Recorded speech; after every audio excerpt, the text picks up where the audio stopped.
Bismillahirrahmanirrahim. Assalamualaikum warahmatullahi wabarakatuh.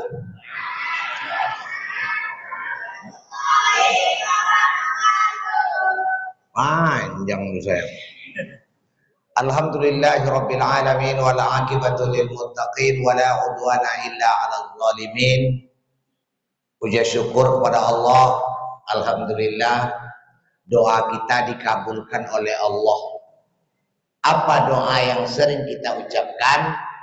Allahumma barik lana fi Rajab wa Sya'ban wa ballighna Ramadan. Ya Allah, beri berkat kami di bulan Rajab dan di bulan Sya'ban, sampaikan usia kami pada bulan Ramadan. Sekarang sudah sampai. Kalau kita tidak mempergunakan doa yang sudah dikabulkan oleh Allah Ta'ala, kita termasuk orang yang paling rugi. Nanti Ramadan ini kita ini mirip dengan lampu merah kata Cak Lontong. Ditungguin rame-rame lampu merah. Setelah lampu merah hilang, dia menunggu lampu hijau. Lampu hijau datang, dia tinggalkan sama-sama. Rombongan dia pergi. Lampu merah dipelototin bareng-bareng. Pas lampu hijau datang, kita tinggalkan. Ramadan jangan seperti itu.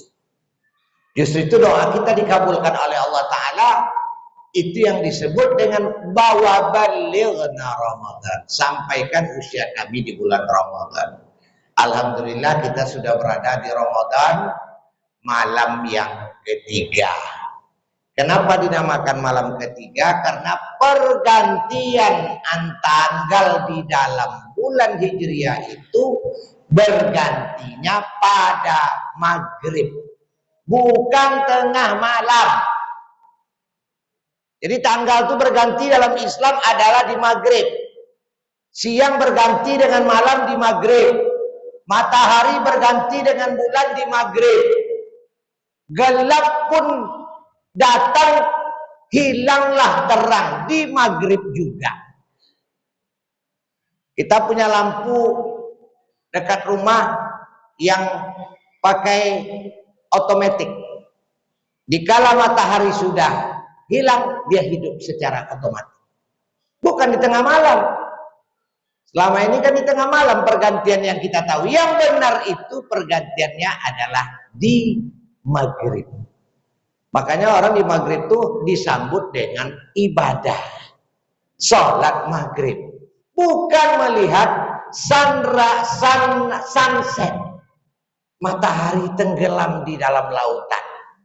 Kalau subuh, Bapak yang sudah pernah pergi ke Bromo, orang antrian untuk naik sampai ke Bromo. Ngapain? Untuk sunrise. Melihat matahari muncul. Ngapain jauh-jauh lihat matahari muncul? Mobil kita tak boleh masuk sana. Mesti masuk mobil yang spesial untuk ke atas sana, yang pakai mobil 4WD, 4x4 baru bisa naik ke atas. Sampai sana mereka tidak sholat. Boleh dihitung dengan jari yang sholat subuh dikala mereka sunrise sudah sampai ke Bromo. Mereka hanya sibuk berfoto-foto dengan kamera, dengan handphonenya yang sudah diberikan oleh rezeki oleh Allah, tapi Allah ditinggalkan karena melihat apa yang diciptakan oleh Allah. Itu yang terjadi hari ini. Alhamdulillah Allah berikan berkah pada kita. Nah, sesuai dengan judul, saya diberikan waktu hanya 15 menit. Saya tidak terima. Mungkin kita ya setengah jam lah. Kalau nggak bisa setengah jam ya 1 jam. Kan sekali-sekali. Baru tahun lalu saya ceramah, ini tahun ini lagi. Jadi 1 jam lah. Ya Pak ya. Setuju Bu? Oh saya yang tidak sanggup. Wah, sampai siap lah. Nah, apa judul kita malam ini? Larangan melakukan kezoliman. Kezoliman itu adalah kalimat bentuk masdar dari kalimat zolama. Kalau ada orang bilang kamu zolim, berarti dia memakai kalimat sirat isim fa'il. Kamu pelaku kezoliman. Apa yang larangan oleh Allah dalam melakukan kezaliman? Ada 3 konteksnya dalam kezaliman itu. Pertama, kezaliman kepada Allah. Apa kezaliman kepada Allah? kata Allah, la tusyrik billah. Siap itu dibuat apa? Sesungguhnya kezaliman syirik itu adalah kezaliman yang besar. Zalim itu. Kita tidak boleh mensyirikatkan Allah. Itu zalim. Kezaliman yang kita lakukan. Apa mensyirikatkan Allah? Meminta sesuatu kepada selain Allah. Dulu orang minta ke kuburan. Kemudian mensyirikatkan Allah, kezaliman. Itu yang dilarang di dalam syariat. Hari ini banyak orang yang seperti itu. Dia lakukan kezaliman, pakai jimat, pakai ini, pakai mantra-mantra ini. Saya punya kawan orang Arab datang ke sini. Dia nelpon saya. Apa katanya? Zikri ta'al ke Jakarta. Datang kamu ke Jakarta. Datanglah saya ke Jakarta. Sampai ke Jakarta, ana imsyiruh ilal qaryah. Saya balik kampung lagi. Baru 3 hari, janjinya 15 hari. Kenapa saya bilang? Di Indonesia kasir sihir. Di Indonesia banyak sihir katanya. Dari mana kamu tahu? Saya bilang sama dia. Dia lihat karena dia nonton TV. Nonton TV. Ya, keluar. Ada asap yang keluar. Siap itu terbang. Ada Arya Kamandanu. Ada Nyi Lampir. Ada Suster Ngesot. Macam-macam yang dia lihat di film itu. Oh, banyak sihir di Indonesia. Tidak tahan dia. Memang sihir itu ada di mana-mana ada. Tetapi di Indonesia lebih banyak karena dia melihat di dalam film. Di dalam film yang dia tonton tak sampai dia 3 hari lebih kurang dia di Indonesia, setelah itu dia berangkat. Karena dia lihat itu sebuah kezaliman. Kita hari ini jangan melakukan kezaliman, dilarang oleh Allah. Salah satunya kezaliman kepada Allah dengan mensyirikatkan Allah serta melanggar larangan Allah dan Rasulnya. Justru itu kan ayat yang pertama diturunkan oleh Allah setelah Iqra itu dalam surah Ikhlas juga dijelaskan. Qul huwallahu ahad. Allah itu esa, tak ada syarikat. Terus bagaimana orang yang non-Islam yang sekarang dia mengatakan Allah itu trinitas, 3 dalam 1. Ada Tuhan Bapa, ada Tuhan Ibu, ada Tuhan Anak. Itu kepercayaan mereka. Yang kepercayaan kita sebagai Muslim, Allah tidak beranak dan tidak diperanakan. Walam yakul lahu kufuwan ahad. Tidak ada yang setara dengan Allah. Itu kita yakini itu. Justru itu ada dari beberapa kementerian yang menyebutkan semua agama itu benar. Belum sampai kalimatnya. Semua agama itu benar bagi penganutnya. Jangan kita yang Islam mengatakan Kristen itu benar. Jangan kita orang Islam mengatakan Buddha itu benar. Menurut mereka, agama mereka yang benar. Menurut kita, agama kita yang benar. Yang benar itu adalah Islam. Selain Islam tidak benar. Tapi Bapak jangan mencak-mencak keluar dari masjid ini nanti ketemu kawan tetangga itu agama Kristen kok salah itu. Jangan.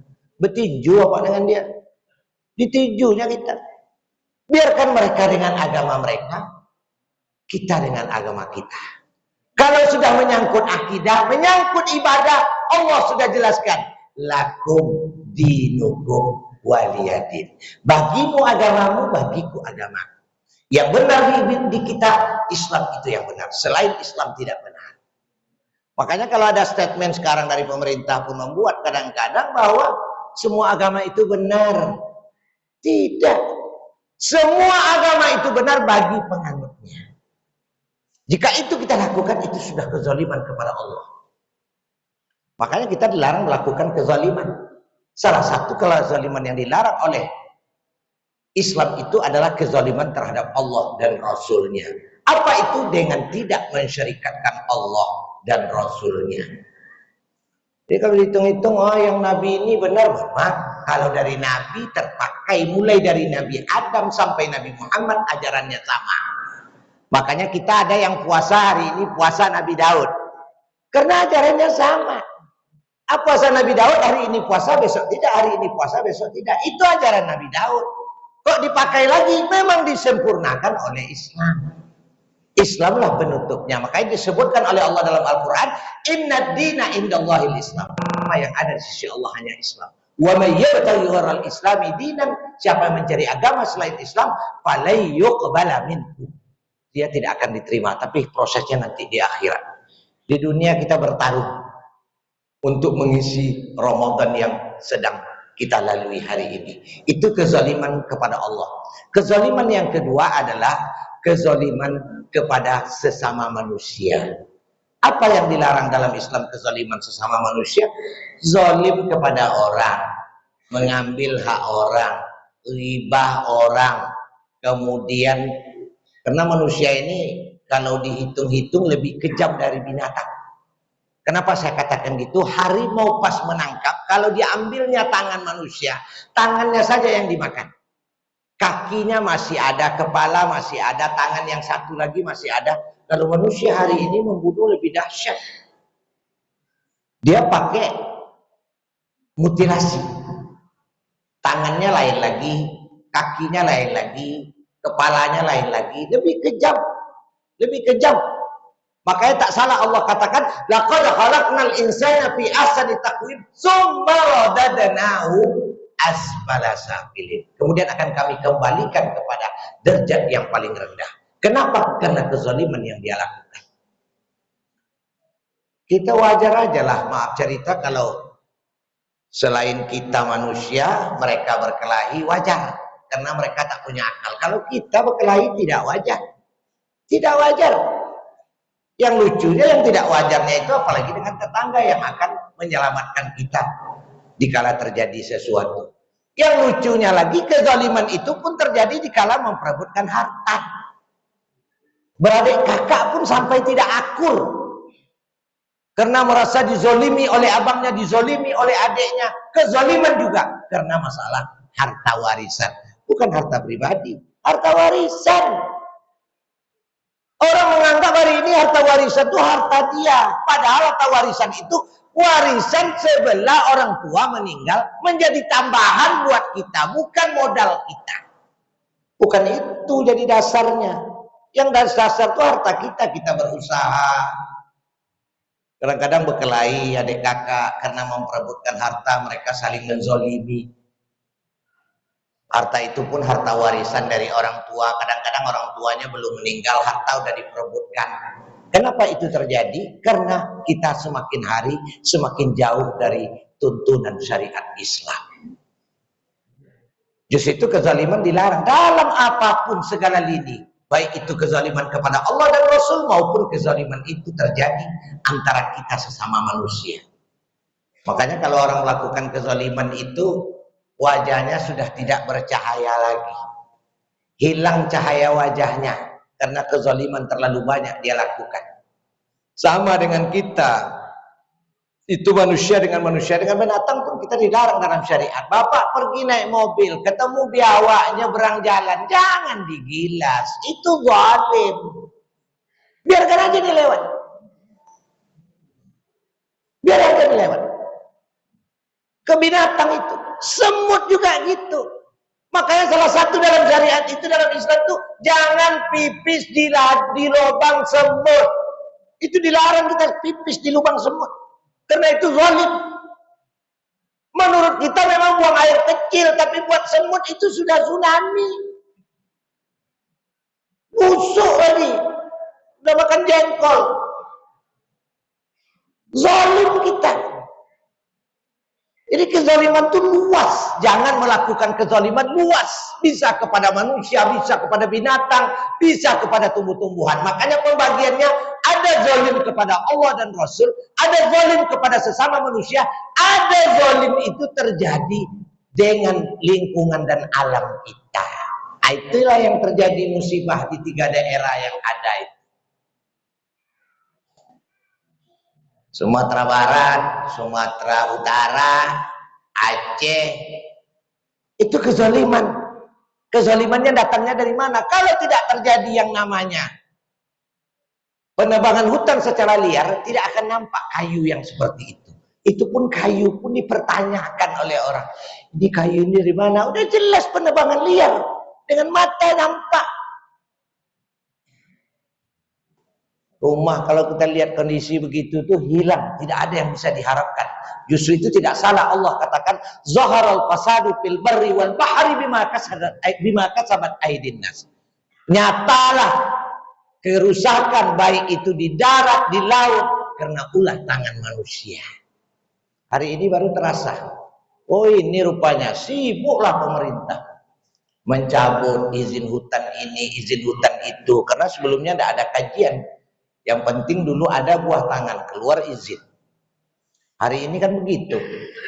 Di mana-mana kita bekerja dalam instansi pemerintah juga begitu, mesti ada 4 tangan, Pak. Pertama campur tangan. Perlu ada yang mendorong, kalau tidak bisa naik. Yang kedua buah tangan, perlu ada uangnya. Yang ketiga garis tangan. Yang keempat baru tanda tangan, baru ada SK-nya. Kalau udah ada 4 tangan ini tidak juga ada, baru ditangani dia. Ditampar dia ini untuk mulai gitu. Itu yang terjadi hari ini. Kezaliman itu baru muncul, baru nampak setelah ada musibah yang terjadi dengan kita. Moga-moga di tempat kita tidak terjadi seperti itu. Ini sekarang bikin heboh lagi ini. Karena ada pula aturan yang baru yang dibuat bahwa ini hutan larang, hutan lindung, segala macam, masuk ini diserahkan ke sini, kebun orang diambil-ambilnya. Jadi memang semoga Allah melindungi kezaliman-kezaliman itu kepada kita. Ramadan ini membuat kita agar tidak melakukan kezaliman kepada siapa saja, apalagi kepada keluarga kita. Itu saja, mohon maaf atas segala kekurangan. Wabillahi taufiq wal hidayah. Wassalamualaikum warahmatullahi wabarakatuh. Allah Akbar. Lama ya, Bang.